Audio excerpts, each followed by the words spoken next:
Bon dia, família. 23 d'abril, Sant Jordi. Un Sant Jordi molt diferent. Un Sant Jordi que ens agradaria estar tots pel carrer, comprant llibres i roses, però, malauradament, no podrà ser. Des del celler Pascona us desitgem un molt bon Sant Jordi i ho volem regar amb aquest vi que té una essència de rosa, però no és rosat. És un vi blanc de negres. Per això és un trencaclosques. I ara us explico el per què. Ens trobem a la parcel·la del trencaclosques, on és tot una parcel·la plantada de la varietat Xirà, una de les varietats més negres que existeix en polpa blanca, això ho hem de dir. I la nostra elaboració és que volíem fer un vi blanc de la varietat més negra. Sempre ens agrada complicar-nos la vida.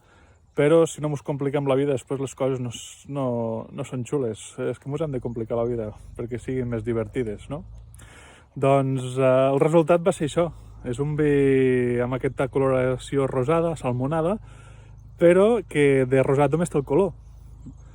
Però si tu el proves, és un vi blanc,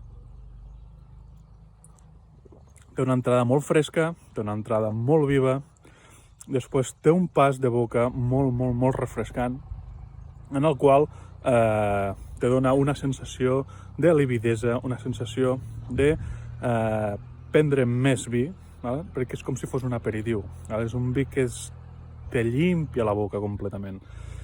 Interessant. I us lo dedico. Sí, avui és un dia molt especial, perquè avui aquest vi es pot tornar blanc. I ja ho veureu. Agafeu la copa, la poseu ben amunt, Veieu que es torna blanca? Veieu? Cada vegada es va fent blanca. Ale, feliç Sant Jordi, família!